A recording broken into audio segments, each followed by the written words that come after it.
Good evening, students. My name is Abhishek Sharma. Today we will discuss topic Rise of Hitler. A contemporary. Okay. Nazism and the rise of Hitler. First, I ask you a question. What you know about Hitler? First, look this picture. This person was Hitler. Okay, was Hitler. This part is related to European continent. Okay, and Europe, Germany. We know Germany is a country. Hitler जो है वो Germany का था. Before discuss this chapter हम इसका थोड़ा brief में थोड़ा इसको समझने की कोशिश करेंगे. What is this, what is Nazism, what is Hitler. एक first is Nazism. Nazism is a ideology you can say, and Nazi is a term. Nazi is also a term. It is a German word. ठीक है, German word से बना है Nazism. देखो आपको ये chapter study read कराने से पहले मैं आपको थोड़ा इसका थोड़ा बैकग्राउंड बता देता हूँ, ताकि it is easy for us and you also, है ना. क्या होता है देखो कि जर्मन जो है ये एक यूरोपियन कंट्री में आता है. ठीक है, first Germany is an European country. अब होता क्या है, ये जो इंसिडेंट्स है राइज ऑफ हिटलर का स्टार्ट जो बैकग्राउंड है ये माना जाता है फर्स्ट वर्ल्ड वॉर से. कब से माना जाता है? फर्स्ट वर्ल्ड वॉर से. फर्स्ट वर्ल्ड वॉर से. फर्स्ट वर्ल्ड वॉर है ये 1914 टू 1919 तक हुआ था. या 1920 बोलो आप, 1920 तक ये रहा था. ठीक है, ये जो फर्स्ट वर्ल्ड वॉर हुआ उसके अंदर टू मेजर कंट्रीज थी जो fight, not two major countries, two alliance थे.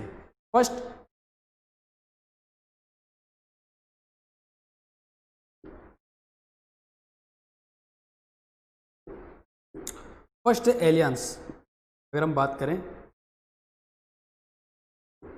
Allies power, and second central power. Second is central power. अभी क्या था देखो, फर्स्ट अगर हम बात करें रीजन की, तो what is the reason of first world war. अगर हम मोटे तौर पर अगर बात करें बेसिकली, तो देखो एक सीधा से एक सिंगल लाइन में आंसर दें तो दूसरे या जो अदर कंट्रीज है उसकी टेरिटरी को कैप्चर करना. हर जो एक कंट्री था, स्पेशली जर्मनी, जर्मनी जो है वो क्या कर रहा था, दूसरे जो उसके जो नेबर कंट्रीज थे उसके जो लैंड थे, लैंड को वो कैप्चर कर रहा था कंटिन्यू. ठीक है ना, अटैक करना, उसकी लैंड को कैप्चर कर लेना. यही सारा जो इसका जो सबसे बेस रीज़न था वो आप इसको मान सकते हो कि हर एक कंट्रीज़ की जो एक्सेप्टेशंस थी वो बहुत ज़्यादा थी. हर एक कंट्री दूसरी कंट्रीज़ की लैंड को कैप्चर करना चाहती थी. आप इसको एक सिंगल लाइन में लर्न कर सकते हो. फर्स्ट वर्ल्ड वॉर में एलाइज जो पावर थी, एलाइज पावर के अंदर यूएसए था, रशिया था, जापान, इंग्लैंड एंड ब्रिटेन. ये एलाइज थे. अगर हम सेंट्रल पावर की बात करें तो सेंट्रल पावर्स के अंदर जर्मनी, ऑस्ट्रिया, टर्की, ये कंट्रीज थी. क्लियर, इनमें आपस में फाइट्स होती है. हालांकि ये सब एक साथ अटैक नहीं करते हैं.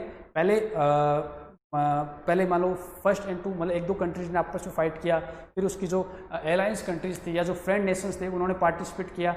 ये किसी ने नहीं सोचा था कि ये एक वर्ल्ड वॉर होगा. सब ने ये सोचा था कि जैसे एक छोटी बेटर, जैसे आज के पेपर में हमने रीड किया है कि अजरबैजान और आर्मेनिया के आपस में क्या हुई है, अटैक हो गया है. जैसे पाकिस्तान और इंडिया के बीच में कॉन्फ्लिक्ट्स होते ही हैं, या पाकिस्तान और इंडिया चाइना के बीच में हो रहा है, तो किसी को पता थोड़ी कि वर्ल्ड वॉर होगा. तो कुछ ऐसा ही उस समय भी हुआ था कि जब ये छोटी मोटी एक ऐसे फाइट थी तो किसी ने एज्यूम नहीं किया था कि ये वर्ल्ड वॉर में कन्वर्ट हो जाएगा. लेकिन धीरे धीरे ये बैटल इतनी डिजायरेबल होगी, डेंजरियस हो गई कि बाद में इसने किस फॉर्म में आ गई, ये वर्ल्ड वॉर की फॉर्म में क्रिएट हो गई. ठीक है, तो हमें पहला तो ये ध्यान रखना है कि एलाइज पावर कौन थी, USA, Russia, Britain, France, etcetera etcetera. Okay, और सेंट्रल पावर के अंदर जर्मनी, ऑस्ट्रिया, टर्की. क्लियर, ये हमें पता होना चाहिए. फर्स्ट वर्ल्ड वॉर में बेसिक आप समझो हिटलर जो है, आई मीन इसमें फर्स्ट वर्ल्ड वॉर में हिटलर का कोई रोल नहीं है, कोई रोल नहीं है. जर्मन है वो डिफ्यूट हो जाती है, हार जाती है. मीन्स एलाइज कंट्रीज हैं वो फर्स्ट वर्ल्ड वॉर को क्या करते हैं, जीत लेते हैं. ठीक है ना, first world war one by allies countries. ठीक है, सेंट्रल पावर्स में जो जर्मन है वो डिफ्यूट हो जाते हैं. अब इस हारने के बाद जो जितने भी इसके जो लीडर्स थे जर्मनीज के या ऑस्ट्रिया के, उनको पकड़ा गया, कैप्चर किया गया, और उनके साथ उनको कहा गया, उनको वार गिल्ड्स माना गया। वॉर गिल्ड्स का मतलब होता है युद्ध दोषी, वॉर गिल्ड्स, ठीक है ना। वो आगे आएगा कि भाई आपके कारण ये सब इतना लॉसेज हुआ है कि हमारे जो है ना जो फर्स्ट वॉर हुआ था उससे काफ़ी प्रॉपर्टीज़ का, काफ़ी सोल्जर्स के 1 करोड़ के अप्रोक्स है ना सोल्जर्स है वो डिफ्यूट हो गए थे, सॉरी मार्टर हो गए थे, शहीद हो गए थे, मारे गए थे। तो एलाइज पावर ने इनको पकड़ा, जर्मनीज को, ऑस्ट्रियाज के जो लीडर्स थे उनको कहा आपके आपके कारण से क्या हुआ, ये फाइट्स हुई है और जितना भी लॉसेज हुआ है अब आपको ये भरना पड़ेगा, ठीक है। इन दोनों के साथ एक ट्रीटी होती है, उस ट्रीटी को नाम दिया गया वर्साय। क्या नाम दिया गया? वर्साय, वर्साय ट्रीटी, ठीक है। वर्साय की ट्रीटी होती है और इसी ट्रीटीज़ के अंदर जर्मनीज पे क्या किया गया था, काफ़ी कुछ थोपा जाता है। जस्ट एग्जांपल, जर्मनीज का जो 10% एरिया होता है वो कैप्चर कर लिया जाता है, 20% एरिया कैप्चर करते हैं, 10% पॉपुलेशन, मतलब जो लैंड एरिया था उसको छीन लेते हैं ब्रिटिशर्स या ये जो यूएसए वाले कंट्रीज हैं वो ले लेते हैं। इसके अलावा जो उसकी रिसोर्सेज हैं, जो आयरन और है, कोल माइंस है, वो सब की सब इनसे छीन ली जाती है, स्नेच्ड कर ली जाती है, ठीक है। और इसके अलावा उस पर 6 बिलियन पाउंड का वो जो 6 बिलियन पाउंड का उन पर जो हर्जाना होता है वो भी उनको देना पड़ता है, ठीक है, कि आपके कारण ये सब हुआ है। तो इस कारण जर्मनी को जो वर्साई ट्रीटी है वो जर्मनी के लिए काफ़ी इंसल्टेबल थी। इसके अंदर जर्मनी के जो सारे रिसोर्सेज हैं लिए गए और सबसे रहा जो जर्मनी की आर्मी थी उसको डिजोल्व कर दिया गया और कहा गया कि भाई आप इसको नहीं रखोगे, क्लियर, आप इसको नहीं रख सकते, आप आर्मी रख ही नहीं सकते, क्लियर। ये इसके अंदर हुआ था। अब ये कंडीशन 1920 के अंदर कंप्लीट हो गई, जर्मनी के पास कोई ऑप्शन नहीं था, जर्मनी ने ट्रीटी पर साइन कर दिया, ठीक है। अब क्या होता है, उस समय जब ये ट्रीटी हुई थी तो जो हिटलर है वो हिटलर क्या होता है, एज ए यंग होता है, एक क्या होता है, यंग होता है और वो भी जर्मनी में रहता है। तो वो एज ए उसको जब ये मतलब वो रह रहा था तो उसने देखा कि हमारी कंट्रीज़ के साथ एलाइज कंट्रीज़ हैं उन्होंने काफ़ी कुछ बुरा किया है और आज जर्मनी की जो भी सिचुएशंस है या जो कंडीशंस है रिस्पॉन्सिबल कौन है, एलाइज, कौन सी एलाइज कंट्रीज। तो उस समय जब ये सब कुछ इंसिडेंट आकर हुआ था तो उस समय जर्मनी के अंदर वाइमर जो ग्रुप था वो, या वाइमर एक किंगडम था, उस किंगडम का क्या था यहाँ पर रोल था या फिर उसका रूल था वाइमर का, तो वो वाइमर डिसॉल्व हो गया, ठीक है। तो अब हिटलर ने क्या किया, हिटलर ने ट्राई किया कि अब हम जर्मनी के अंदर क्या लेके आएंगे, डेमोक्रेसी, क्या लेके आएंगे, डेमोक्रेसी, ठीक है। तो फिर जो हिटलर है ने अपने आप को एज ए पॉलिटिकल प्रेजेंट किया और अपने कंट्रीज़ को कहा कि जो हमारे साथ पूरा कुछ हुआ है उसने कहा ये सब हाँ हमारे साथ इनसल्टेबल हुआ है, हम क्या लेंगे, बदला लेंगे, रिवेंज लेंगे हम उन कंट्रीज़ के। हिटलर जो है वो नेशनलिज्म था, ठीक है। उसने अपनी कंट्रीज़ के लोगों को इस प्रकार मोटिवेट किया कि जो वहाँ के जर्मन जो थे वो सब लोग क्या करने लग गए, हिटलर की बातों को मानने लग गए, ठीक है ना। या फिर यूँ मान लो हिटलर जो कुछ भी उनको बताता था, नेशनलिज्म के लिए मोटिवेट करता था, सब लोग उसको एज ए लीडर मानने लगे कि हाँ हमारी जर्मनी को वापस क्या करेगा, यही ग्रो करेगा। अब हिटलर जो है, अब ये इसमें कुछ यूँ मान लो थोड़ा माइंड उसका थोड़ा अजीब सा था। अब वो कैसे, देखो हिटलर जो है वो ज्यूज से सबसे ज़्यादा नफरत करता था। ज्यूज जैसे क्रिश्चियनिटी नहीं होती, जैसे इंडियंस हिंदूज होते हैं, हिंदू आर्यंस, मोमडन्स, वैसे ज्यूज एक कम्युनिटी है जो यूरोपियंस में बेसिक होती है। और क्रिश्चियनिटी आपको पता ही है, ठीक है ना, जीसस वाला। होता क्या है कि हिटलर खुद क्रिश्चियन था, कौन था, क्रिश्चियन, ठीक है। अब जब हिटलर ने ये सब कुछ देखा तो हिटलर फर्स्ट वर्ल्ड वॉर में जर्मनी के डिफ्यूट मतलब हारने के पीछे वो कुछ फैक्टर को रेस्पॉन्सिबल मानता है, जिसमें सबसे बड़ा एक फैक्टर होता है ज्यूस। कौन सा होता है, ज्यूस, एक फैक्टर वो मानता है, ज्यूस के कारण जर्मनी की डिफ्यूट हुई है, ये हार गए हैं। सेकंड, दूसरा रीज़न ये हालांकि जो बता रहा हूँ सेकंड कहीं लिखा हुआ नहीं आता, लेकिन ऐसा कहते हैं कि हिटलर की गर्लफ्रेंड थी, ठीक है, वो भी किस कम्युनिटी से थी, ज्यूस से थी, ज्यूस कम्युनिटी से थी, और उसने हिटलर को छोड़ दिया या उसको मान लो चीट किया। तो हिटलर इसलिए भी ज्यूस से क्या करता था, वो उनसे नफरत करता था, उनको बिल्कुल पसंद नहीं थे। सेकेंड, ज्यूस जो है वो जर्मनी के अंदर स्कॉलर्स थे, पढ़े लिखे लोग थे, इंजीनियर्स थे, डॉक्टर्स थे, लेकिन इनकी जो आइडियोलॉजीज थी वो कैसी थी, वो थी कम्युनिज्म। कैसी थी, कम्युनिज्म। ये एक आइडियोलॉजी होती है कम्युनिज्म में, जैसे नेशनलिज्म एक आइडियोलॉजी होती है, जो देश के लिए सोचता है वो नेशनलिस्ट हो गया, और जो एक सोशलिस्ट होता है एक कम्युनिज्म होता है, ठीक है ना। ये एक आइडियोलॉजी होती है। तो इनकी आइडियोलॉजी ये थी। और जब फर्स्ट वर्ल्ड वॉर हुआ था ना, तो हिटलर का ये मानना था कि इन कम्युनिटी के लोगों ने जर्मनी के साथ खड़े नहीं रहे या इन्होंने जर्मनी की कोई हेल्प नहीं, तो ये इसलिए इस पूरी कम्युनिटी से नाराज़ था। First reason clear. Second reason मैंने आपको बताया कि इसकी जो वो गर्लफ्रेंड थी तो उसने इसको छोड़ दिया। अब वो एक्चुअली कहीं बुक्स में नहीं लिखी होती, कहीं ना कहीं ऐसा मैंने ये सुना है कहीं वीडियोज़ में। थर्ड रीज़न ये था कि जो जीसस क्राइस्ट थे, जो क्रिश्चियनिटी के फाउंडर थे, उनको आपको पता है जो हैंग किया गया था, सूली पे लटकाया गया था। क्रॉस जो आप देखते हैं ऐसे क्रॉस बना, तो क्रॉस होता है, उस क्रॉस पे जीसस क्राइस्ट को है वो हैंग किया गया था। ओके, उस समय जब ये जो स्पीच या जो आइडियोलॉजी जो देते थे या जो जीसस बताते थे लोगों को कि गॉड क्या है, तो उस समय जो इनकी कंप्लेन की थी, तो उस समय वो कंप्लेन करने वाले भी कौन थे? ज्यूस थे। ठीक है, तो हिटलर ये मानता था कि जो हमारा जो हमारे गॉड थे, गॉड को एज ए हैंग करवाने में कौन सी कम्युनिटी का रोल था? था। इसलिए हिटलर जो है वो ज्यूस कम्युनिटी से नफरत करता था, और नफरत नहीं, एक बड़े लेवल पर वो उनको बहुत ही मतलब बिल्कुल पसंद नहीं करता था। अब होता क्या है कि 1920 के बाद जब हिटलर के पास पावर आ जाती है और वो क्या करता है, एज ए डेमोक्रेसी के तौर पर वो अपेयर होता है, ठीक है, जर्मनी के अंदर। तो वो सबसे पहले अपना एक स्लोगन लाता है, वो था स्वास्थ्य। क्या है स्वास्थ्य? तो हम देसी या लोकल लैंग्वेज में, लोकल डायलेक्ट्स में क्या कहते हैं? स्वास्थ्य कहते हैं। हिटलर अपने आप को आर्यन्स मानता था, ठीक है, और कई फिलोसोफर हैं या कई जो हिस्टोरियंस हैं वो मानते भी हैं कि जो आर्यन्स है वो एक्चुअली कहाँ से थे? जर्मनी से थे। तो वो हिटलर है वो कहता था we are Aryans, means Germany के अंदर जो क्रिश्चियन थे, क्रिश्चियन ईसाई, उसको वो आर्यन्स मानता था। इसके अलावा जो कुछ भी थे उनको ये मानता था ये कोई सिविलियन नहीं है, ये कोई लोग नहीं है, ठीक है ना, वो उनको बिल्कुल एक्सेप्ट नहीं करता था। अब जैसे ही डेमोक्रेसी हुई, हिटलर वहाँ का रूलर बनता है, एज ए मान लो जैसे जर्मनी के अंदर चांसलर होता है, सबसे प्राइम मिनिस्टर होते हैं, वो बन गया। तो उसने क्या किया, जो ज्यूस थे ना, उनके राइट्स छीनने शुरू किए। राइट्स का मीन्स ज्यूस को प्रेयर करने के लिए मना कर दिया गया कि आप कहीं प्रेयर नहीं कर सकते। ज्यूस जो है वो जो स्ट्रीट पे चलते थे, उनके लिए उनको कहा कि आप इस रूट पे जहाँ क्रिश्चियनिटी आते हैं वहाँ आप नहीं चल सकते। इसके अलावा जो ट्रेन्स है, रेलवेज़ हैं, उन सब के अंदर उनके साथ डिस्क्रिमिनेट होने लग गया। अब जो ज्यूस कम्युनिटी है उनको ये समझ में नहीं आ रहा था कि यार ये हो क्या रहा है, व्हाट इज दिस हैपन, कि सडन ये सब कैसे हो गया। तो ये सब तो हिटलर को ही माइंड में था कि ज्यूस ऐसे, लेकिन ज्यूस तो ऐसा नहीं सोचते थे, तो ये सब होने लग गया। अब हिटलर जो है, अब वो इस ज्यूस कम्युनिटी से इस कदर नाराज़ था, वो उनको मारने लग गया। कैसे?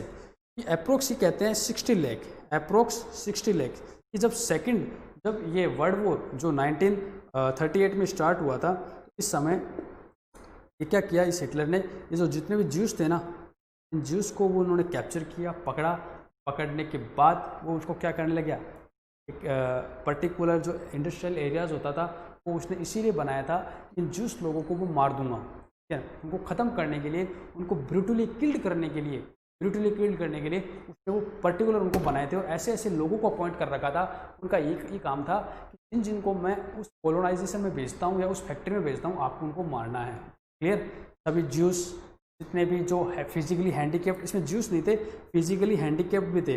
मतलब हिटलर ये भी सोचता था वे लोग जो फिजिकली किसी काम के नहीं है, वो जर्मन के लिए कोई कंट्रीब्यूशन नहीं दे सकते, उसको ही मारा। तो 70,000 जर्मन भी ऐसे थे जिनको हिटलर ने अपने इस 1938 टू 1945, वो सेकेंड वर्ल्ड वॉर है, वो 1938 टू 45 तक चला था, के बीच में उसने मारा, उनको कम्प्लीटली उनको किल कर दिया। अभी प्रोसेस में क्या करता है वो देखो, हिटलर ने गैस चैम्बर बना रखे थे। गैस चैम्बर्स को आप यूँ समझ लो कि एक रूम होता है इतना बड़ा, ठीक है, रूम के अंदर अब डायरेक्टली किसी को वो नहीं कहता था कि ज्यूस को मार रहा हूँ, उन्होंने बस अपने जो ऑफिसर्स थे उनको ऑर्डर दे रखा था कि आप ज्यूस को कैप्चर करो। ट्रेन्स जो होती थी, बोगीज, मान लो 100 कैपेसिटी, उसके अंदर 500 लोगों को भर देता था, रोक किया और उनको वहाँ से भेज देता था ट्रांजिशन एरियाज़ में, वहाँ उनको लाया जाता और उनको कहते थे कि आप जाओ स्नान करके आओ, नहा के आओ, बाथिंग कर लो, यू टेक बाथ, ठीक है, उनके कपड़े वपड़े उतर लेते, जो है उनको कपड़े हैं हटवाने पड़ते थे, ठीक है। जब ये ज्यूस है इसके अंदर एंटर करते थे, ठीक है, इसके अंदर क्या डॉट गैस चैम्बर थे, मतलब इस रूम के अंदर ऐसे होल्स होते थे, गैसेज निकलती थी। कपड़े निकलने के बाद जब ये लोग एंटर करते थे तो रूम बाहर से बंद और अंदर से गैस स्टार्ट। गैस जब वो स्टार्ट होती थी वो इतनी मतलब वो उन लोगों को बर्न जला देती थी। जो बॉन्ड्स होते हैं ना, वो बॉन्ड्स का वाटर बन जाता था और उनके ऊपर चिमनियाँ लगी होती थी ऐसे, जस्ट लाइक चिमनीज, और चिमनीज से ना ऐसे धुआं निकलता था। किसी को पता भी नहीं चलता था कि ये लोग जो गए हैं वो कहाँ गायब हो रहे हैं या कहाँ कुछ हो रहा है। इतना शार्पली, इतना हिडन तौर पर ये सब हो रहा था, ठीक है ना। तो अब पता कैसे नहीं चलता, जैसे मैंने क्या कहा कि इनको शूट नहीं किया जाता था, इनके कपड़े हैं वो निकाल लिए जाते थे, बॉडी है। अब जो उस गैस से क्या होता था, उस सारी बॉडी है वो वार्म जल जाती थी, तो मेल्ट गल जाती थी और पानी की तरफ बाहर ऐसे निकाल दिया जाता था उस वो जो भी होता रहा था, ठीक है। तो इस प्रकार इसकी ब्रूटिलिटी थी। फिर क्या होता है 1945 के अंदर हिटलर अगेन डिफ्यूट। क्या होता है, वही सेंट्रल पावर एलियंस पावर बनती है 1938 के अंदर, ठीक है। वो हिटलर जो होता है, अब इस बार देखो एक चीज़ें बदल जाती है। 1938 के अंदर जो सेंट्रल पावर थी इसमें जर्मनी था, जर्मनी के साथ ऑस्ट्रिया भी था। Remember Austria and Australia both are different, ठीक है। ऑस्ट्रिया एक यूरोपियन कंट्री है, Austria, Germany, Italy, and Italy के साथ था आपका Japan. Japan first world war में एलियंस कंट्रीज़ की साइड था, बट सेकेंड वर्ल्ड वॉर के अंदर वो क्या होता है, इस सेंट्रल पावर की ओर से फाइट करता है। तभी हम देखते हैं यूएसए है वो बॉम्बिंग करता है, न्यूक्लियर वेपन जो है वो क्या करता है जापान पे डालता है ना, हिरोशिमा एंड नागासाकी। तो वो इंसिडेंट 1945 का ही था, ठीक है। अब इस मैस केयर में क्या होता है, हिटलर ये फाइट करता है, अटैक होते हैं, और 1945 आते आते क्या होता है, हिटलर जो आर्मी है वो डिफ्यूट। अब देखो ध्यान रखना, हिटलर स्टार्टिंग में क्या है, काफ़ी सारे एरियाज को कैप्चर करता है, जीत लेता है, ठीक है ना।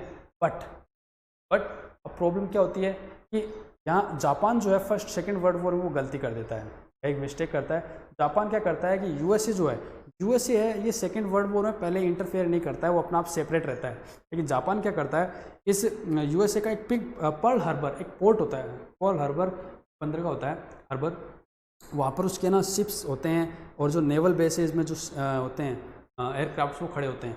जापान इस पर बॉम्बिंग करता है और बॉम्बिंग से पर्ल हार्बर को डिस्ट्रॉय कर देता है।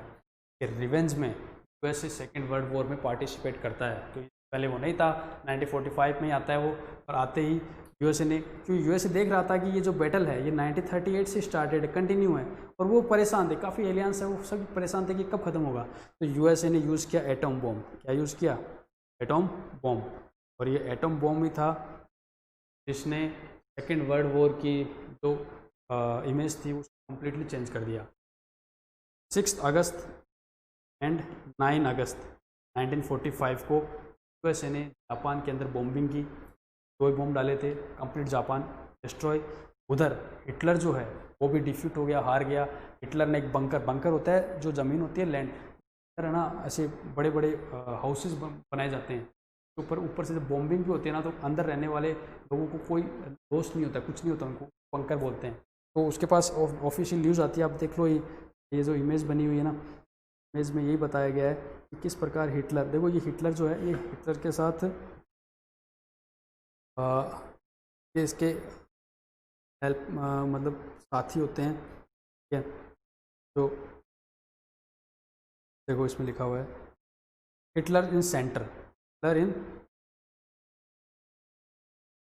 Centre and Goebbels left living after an official meeting 1932। हालांकि ये पिक है ही 1932 का है, लेकिन जब 1945 आता है तो जो गेबल्स है ये और ये दोनों ये आपस में क्या करते हैं, मतलब सुसाइड कर लेते हैं। बंकर के अंदर हिटलर की फैमिली और इसकी फैमिली रहती है जो अपने आप को एक दूसरे से क्या कर लेते हैं, सुसाइड कर लेते हैं, क्योंकि उनको पता है अगर हम पकड़े गए तो हमारे साथ एलियंस कंट्री कितना बुरा कर सकती है। देखो हिटलर का सबसे बुरा काम ये था कि इसने ज्यूस को मारा। ज्यूस को प्रोस्टिट्यूट करना कोई अच्छी बात नहीं है, देखो कम्युनिटी की एक अलग बात है, लेकिन जिस प्रकार गैस चैम्बर के अंदर उसने लोगों को जिंदा जलाया जो एक ब्रूटली था, हेनिस वर्क था, ठीक है ना। और ये कब पता चला, क्योंकि कई बार ज्यूस ने ऐसे कहा भी, अदर जो कंट्रीज में ज्यूस उनको कहा कि हमारे साथ कुछ बहुत बुरा हो रहा है, क्योंकि हमारी जो पॉपुलेशन है वो कम हो रही है, हमें पता नहीं कहाँ ले जाया जा रहा है और हमें कहाँ ले जाया जाने के बाद उनके साथ क्या हो रहा है, कोई इन्फॉर्मेशन नहीं है। तो जो एलियंस, यूएसए, ब्रिटेन, फ्रांस है, इन्होंने कभी इस बात पर गौर नहीं किया, क्योंकि ये सब काम इतना ना हिडनली और सीक्रेटली हो रहा था, पता ही नहीं था। 1945 के अंदर ये जो जितने भी बुरे काम जो हिटलर ने किए थे वो सब अपीयर हुए। हिटलर का देखो दूसरा एक फॉर्म और बताता हूँ, जो सबसे बुरा काम किया वो था एक्सपेरिमेंट। एक्सपेरिमेंट मीन्स क्या, बेसिकली जैसे हम जैसे कोरोना वायरस चल रहा है, तो एट प्रेजेंट कोरोना वायरस की वैक्सीन बनाने के लिए किसी ह्यूमन पे ट्रायल तो बहुत बाद में किया जाता है, पहले उस ट्रायल एज ए एनिमल पे करते हैं, जस्ट लाइक रेट, माउस होता है ना, माउस के अंदर जो हमारी फिजिकल इंटरनल जो पार्ट होते हैं वो कुछ सिमिलर होते हैं माइस की तरह ही, तो वो उस पर किए जाते हैं। ओके, तो अब हिटलर ने क्या किया कि क्योंकि हिटलर के सोल्जर्स भी तो इसमें बैटल में पार्टिसिपेट कर रहे थे, तो नो उस पार्टिसिपेशन के कारण क्या था, कोई भी वैक्सीन या कुछ वो ऐसे डोज बनाना चाहता था या ऐसी वैक्सीन बनाना चाहता था, अगर वो मैं अपने सोल्जर्स को इंजेक्ट कर दूं इंटरनल बॉडी, तो वो बीमार ना हो, उनको वो मान लो अपने आप के अंदर इम्यूनिटी क्रिएट कर ले। अगर उस समय अगर साइंटिस्ट, जर्मन साइंटिस्ट अगर वो मान लो रेड्स पर या किसी अदर एनिमल्स पर करते तो उसमें काफ़ी टाइम लगता, तो हिटलर ने ऐसे ऑर्डर दिया कि आप जो ज्यूस हैं उनको पकड़ो, डायरेक्ट उनके अंदर इंजेक्ट करो और डायरेक्ट एक्सपेरिमेंट किस पे करो, ह्यूमंस पर। अब देखो कितना प्रॉब्लम क्रिएटेबल होता होगा, एक इंसान जिसका हार्मोन्स हैं वो अपने आप में पर्टिकुलर वर्क कर रहे हैं, लेकिन उसके अंदर आप बाहर से इंजेक्ट कर रहे हो कुछ, उसके अंदर कितना चेंजेस होगा। ऐसे एक नहीं, काफ़ी नहीं, उससे थाउजेंड्स ऑफ, हज़ारों की संख्या के अंदर ज्यूस है, उन पर एज ए फिजिकल एक्सपेरिमेंट हुआ, जो हिटलर पर एक ब्लैक स्पॉट है कि जो एक ह्यूमैनिटी के तौर पर अगर हम देखें तो बहुत बुरी बात होती है। ठीक है, फिर हम बात करते हैं 1945 के अंदर हिटलर अगेन डिफ्यूट, मतलब जर्मनी अगेन डिफ्यूट खत्म हो गए, और इसके बाद में एलियंस पावर्स है वो वापस जाते हैं। जापान के लिए मैंने बताया, जापान में बॉम्बिंग हुई, जापान में ब्रेक हो गया, जापान का एक पार्ट है वो अलग कर दिया गया, जो आज एट प्रेजेंट हम नॉर्थ और साउथ कोरिया जो हम स्टडी करते हैं ना, वो उसी का पहले जापान का पार्ट था। चाइनाज का भी कुछ पार्ट, जो आज चाइना इतना बड़ा है, पहले उसका कुछ पार्ट जापान के पास था, बट सेकेंड वर्ल्ड वॉर के अंदर जापान के डिफ्यूट होने के बाद सब कुछ जापान से छीन लिया गया, जापान की आर्मी जो है उसको डिसॉल्व कर दिया गया।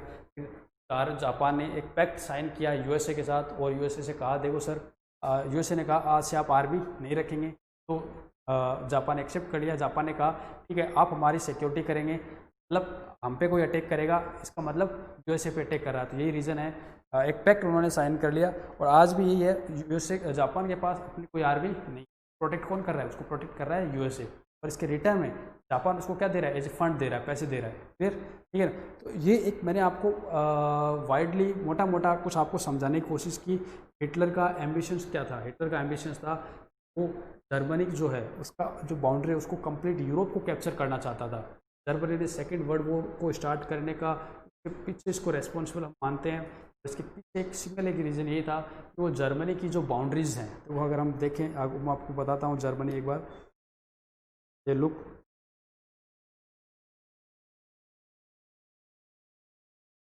अगर हम बात करें देखो दिस पार्ट ऑफ जर्मनी, तो ये पार्ट आप देख रहे हो ब्लू कलर में, ये जर्मनी है, और जो ये ऑरेंज कलर में जो इंडिकेट हो रहा है ना, दिस पार्ट दिस ये भी जर्मनी का पार्ट था। ठीक है, तो लेकिन जब सेकेंड वर्ल्ड वॉर में डिफ्यूट होता है तो ये क्या करते हैं, एलियंस पावर इस पार्ट को छीन लेते हैं, जर्मनी को छोटा बना देते हैं, स्मॉल छोटा बना दिया जाता है उसको। ठीक है, ये आप देख सकते हो, ये नॉर्थ सिलिंग्स है, ये राइनलैंड एरियाज़ है, ये राइनलैंड एरियाज़ ये काफ़ी प्रोमिनेंट है, यहाँ पर है ना, स्टोरेज ऑफ कोल है, मतलब यहाँ पर कोल्स काफ़ी सारा है इस एरियाज़ के अंदर, जो इनसे पहले छीन लिया जाता है। ठीक है, ये वाला एरियाज़ है, ये भी आपस में क्या कर लेते हैं, डिस्ट्रीब्यूट कर लेते हैं। तो आप ये देख सकते हो जर्मनी, और जर्मनी का एम्बिशंस क्या था, जर्मनी का एम्बिशंस था कि वो बेल्जियम, सारा लैंड, कंप्लीट जो वाला पार्ट है उसको वो कैप्चर करे। आई थिंक आपको कुछ इसमें कुछ मोटे मोटे तौर पर समझ में आई होगी। Now come on the chapter.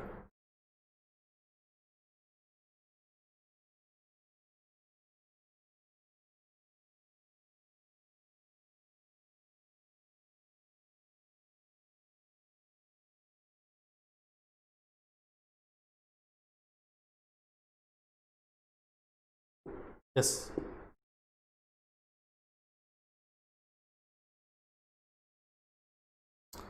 in the spring of 1945, a little 11-year-old German boy called Helmut was laying in bed when he overheard his parents discussing something serious to him. एक मतलब ये इसमें जस्ट लाइक एक story है 1945 के अंदर। 1945 में एक छोटा बच्चा होता है जिसका नाम हेलमुट्स होता है, और वो अपने बेड पे सो रहा होता है। Okay, sorry students, this chapter we discuss next class. Okay, now tomorrow class is over, we will meet next session, yeah, next